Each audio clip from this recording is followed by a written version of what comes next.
Hello students, welcome to online classes. बच्चों, इस video में हम क्लास 9th का chapter number 6 lines and angles करेंगे। अभी तक हम एक्सरसाइज 6.2 के क्वेश्चन नंबर 4 तक कर चुके हैं। इस वीडियो में हम क्वेश्चन नंबर 5 से स्टार्ट करेंगे। तो देखते हैं क्वेश्चन नंबर 5 क्या है। क्वेश्चन नंबर 5 है, in figure 6.32 if A B is parallel to C D and angle A P Q equals to 50 degree.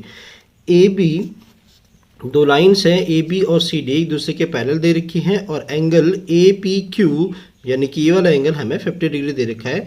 And angle P R D equals to 127 degree. P R और D हमें दे रखा है 127 degree. हमें किसकी value निकालनी है? Find X and Y. X और वाई की हमें वैल्यू निकालनी है।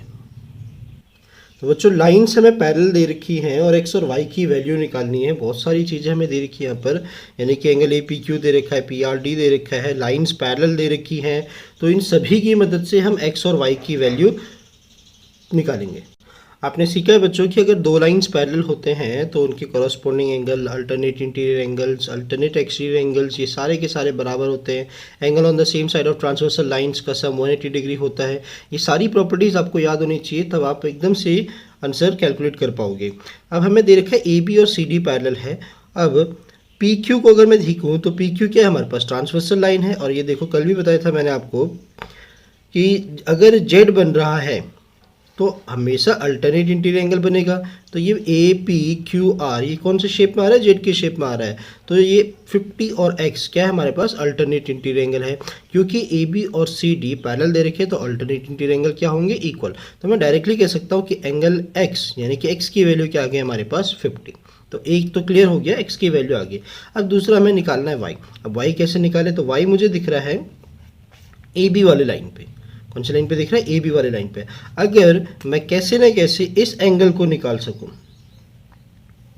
ये वाला एंगल यानी कि बी पी आर, ये वाला एंगल अगर निकल गया तो लीनियर पेयर की मदद से ये तीनों एंगल का सम कितना हो जाएगा हमारे पास? 180 डिग्री। सॉरी, लीनियर पेयर नहीं, स्ट्रेट एंगल की मदद से इन तीनों एंगल का सम 180 डिग्री। तो यहाँ से हम y की वैल्यू निकाल सकते हैं। एक और तरीका है y की वैल्यू निकालने का, वो ये है कि ये 127 डिग्री दे रखा है तो ये हम निकाल पाएंगे लीनियर पेयर की मदद से। अब ये एंगल निकल गया हमारा, ये भी निकल गया, तो एक ट्रायंगल के तीनों एंगल का सम कितना होता है? 180 डिग्री। तो तीसरा एंगल भी हम निकाल सकते हैं। तो डिफरेंट मेथड है बच्चों, जो आपको सही लगे उस मेथड से आप ट्राई करना। तो हमने सबसे पहले लिख लिया बच्चों कि ए बी और सी डी पैरेलल दे रखा है, हमें गिवन दे रखा है, और A P Q equals to 50 degree और पी आर डी कितना दे रखा है हमें? 127 डिग्री। और हमें एक्स और वाई की वैल्यू निकालनी है। तो सबसे पहले हमने देखा कि ए बी और सी डी अगर पैरेलल है तो मैं डायरेक्टली लिखूंगा कि एक्स इक्वल्स टू कितना हो जाएगा?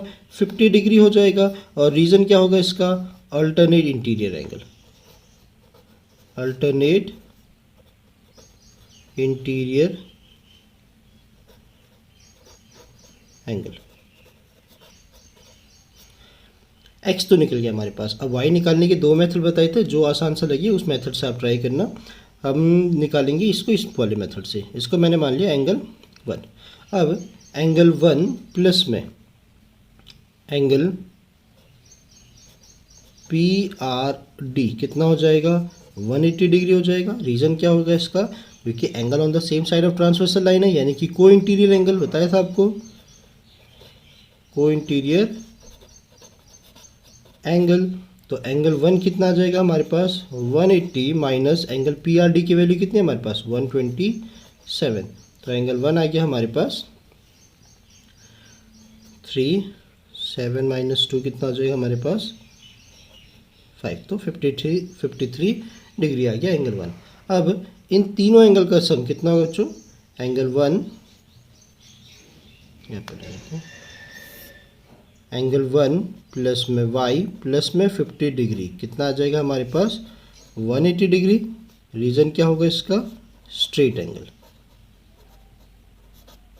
Straight angle. अगर दो एंगल होते हैं तो लीनियर पेयर बोला करो, अगर दो से ज़्यादा होते हैं तो स्ट्रेट एंगल। अब एंगल 1 की वैल्यू कितनी है हमारे पास? 53। तो एंगल 1 की जगह लिख दिया 53 प्लस में y प्लस में 50 इक्वल्स टू में 180 डिग्री। तो y इक्वल्स टू कितना आ जाएगा? 50 और 53 प्लस हो गए तो 103, उधर जाके माइनस, तो 180 माइनस 150 सॉरी 103, ये आ जाएगा हमारे पास 77 डिग्री। बढ़ते हैं नेक्स्ट क्वेश्चन की तरफ। क्वेश्चन नंबर 6 है इन फिगर 6.33, ये देख figure, P Q and R S are two mirror placed parallel to each other. P Q और आर एस दो मिरर है बच्चों और वो एक दूसरे के पैरेलल दे रखे हैं। An incident ray A B strikes on the mirror P Q, A B ने पी क्यू पर स्ट्राइक किया at point B. The reflected ray moves along the path BC and strike the mirror RS at C। AB गया B पर टकरा के वापस C पर चला गया, मतलब RS वाले मिरर पर चला गया और यहाँ से टकरा के CD से मूव बैक करके ये लिखा हुआ है। Prove that AB is parallel to CD। हमें प्रूव करना कि ये जो रे थी AB और ये जो रे आई हमारे पास CD, ये दोनों आपस में क्या है, पैरेलल हैं। ये हमें प्रूफ करना है। तो आपको याद होगा कि हमने सीखा था कि अगर दो लाइंस को हमें पैरेलल शो करना है तो उसके लिए हमें क्या शो करना पड़ेगा, उसके लिए हमें शो करना पड़ेगा कि उनके कॉरस्पॉन्डिंग एंगल्स इक्वल हो जाए, या फिर उनके ऑल्टरनेट इंटीरियर एंगल इक्वल हो जाए, या फिर ऑल्टरनेट एक्सटीरियर एंगल इक्वल हो जाए, या फिर को इंटीरियर एंगल का सम 180 डिग्री हो जाए। इन चारों में से कोई सी भी चीज़ अगर आप शो कर दोगे तो लाइंस हमारे क्या हो जाएंगे, पैरेलल हो जाएंगे। तो हमें यहाँ पर ए बी और सी डी को पैरेलल दिखाना है। तो यहाँ पर आपको दिख रहा होगा ये जेड की शेप में आ रहा है, हमारे पास जेड की शेप में आ रहा है, यानी कि ये एंगल और ये एंगल ऑल्टरनेट इंटीरियर एंगल है।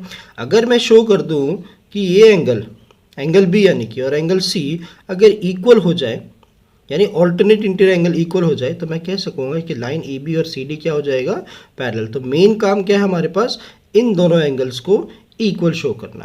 तो आइए देखते हैं किस तरीके से हम शो करेंगे। सबसे पहले हमने गिवन लिख लिया कि पी क्यू क्या है, आर एस के पैरेलल दे रखा है। और बच्चों ये मिरर है, ये ध्यान रखना। और मिरर है तो मिरर वाली प्रॉपर्टी आपको याद रखनी है जो आप लोगों ने जरूर पढ़ी होगी कि एंगल ऑफ इंसिडेंस और angle of reflection, laws of reflection में पढ़ा होगा आपने कि angle of incidence is always equal to angle of reflection. तो वो प्रॉपर्टी हम यूज़ करेंगे यहाँ पर। हमें प्रूफ क्या करना है, हमें प्रूफ करना है कि ए बी और सी डी आपस में पैरेलल। तो सबसे पहले कंस्ट्रक्शन कर दिया बच्चों हमने कि बी पर ई कोई भी पॉइंट है ई, वहाँ से हमने परपेंडिकुलर खींच लिया, यानी कि बी पर एक 90 डिग्री का एंगल खींच लिया। तो ये पॉइंट ई मान लिया। अब यहाँ से हमने परपेंडिकुलर खींच लिया, मतलब ये 90 डिग्री का एंगल। उसी तरह से सी पर आर एस लाइन पर एक परपेंडिकुलर खींच लिया फ्रॉम पॉइंट एफ मान लेते हैं, तो एफ से एक परपेंडिकुलर खींच लिया। तो ये हमने कंस्ट्रक्शन कर दिया कि ये क्या खींच रखे, हमने परपेंडिकुलर लाइन ड्रॉ कर रखे। अब अगर बच्चों कि दो पैरेलल लाइंस पे अगर हम परपेंडिकुलर लाइन ड्रॉ करते हैं तो ये दोनों जो लाइंस बनेंगी या फिर जितनी भी परपेंडिकुलर लाइन बनेंगी वो आपस में क्या होंगी, एक दूसरे के पैरेलल होंगी। तो मैं ये कह सकता हूँ कि ई बी और एफ सी आपस में क्या है, पैरेलल है। क्यों पैरेलल है, क्योंकि ये परपेंडिकुलर लाइन है। और किस पे परपेंडिकुलर है, दो पैरेलल लाइंस के परपेंडिकुलर लाइन से। तो स्टेटमेंट लिखा हमने, क्या लिखा है कि E B is parallel to F C. E B क्या हो गया, एफ सी के पैरेलल हो गया, क्योंकि perpendicular drawn to parallel lines are parallel. Perpendicular drawn to parallel lines are parallel. Perpendicular अगर ड्रॉ करते हैं पैरेलल लाइंस पर तो वो आपस में क्या होते हैं, पैरेलल होते हैं। अब हमने ये प्रूव कर दिया कि ये दोनों लाइंस क्या है, पैरेलल है। ई बी और एफ सी पर हमारा मेन काम क्या है, ए बी और सी डी को पैरेलल प्रूफ करना। तो सबसे पहले नेमिंग दे देते हैं इनको। इसका नाम दे दिया हमने एंगल 1, ये नाम दे दिया हमने एंगल 2, इसका नाम दे दिया एंगल 3 और ये आ गया हमारे पास एंगल 4।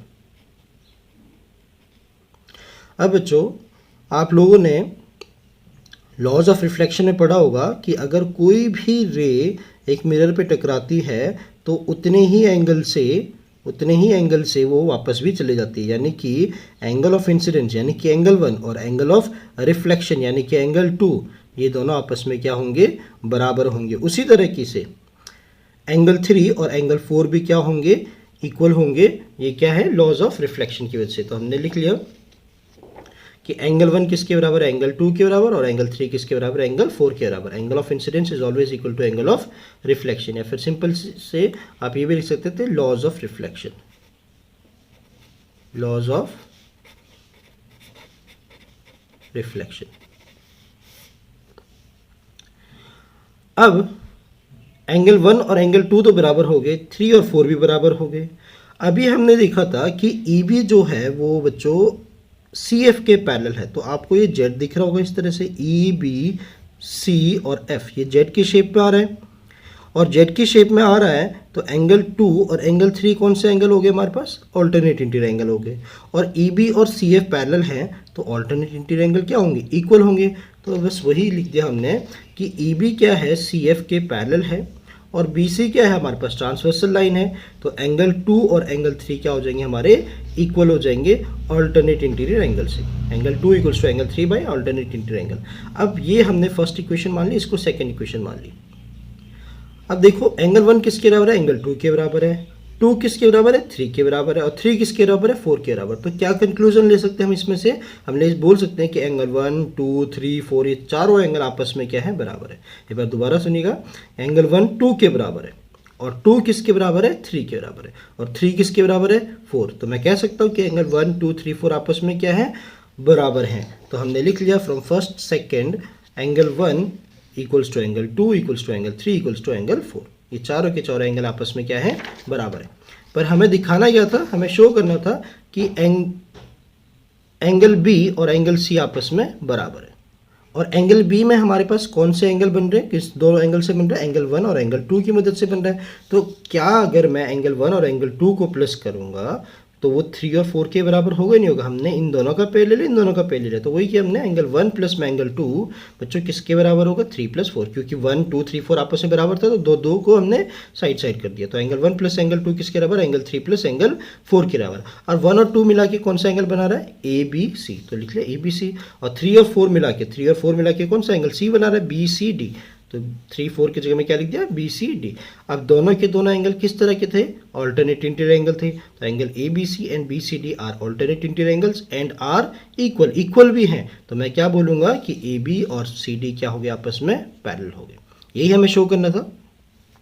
क्या शो करना था? कि अगर मैं शो कर दूं कि ये पूरा एंगल और ये पूरा एंगल इक्वल हो जाए तो ऑल्टरनेट इंटीरियर एंगल्स की मदद से मैं ये बोलूंगा कि ए बी और सी डी आपस में पैरेलल हो जाए, जो कि हमने शो कर दिया। ये देखिए angle 1 plus angle 2 angle 3 plus 4 के बराबर, 1 और 2 मिला के एंगल ए बी सी बना रहे, और 3 और 4 मिला के कौन सा एंगल बना रहे? B C D.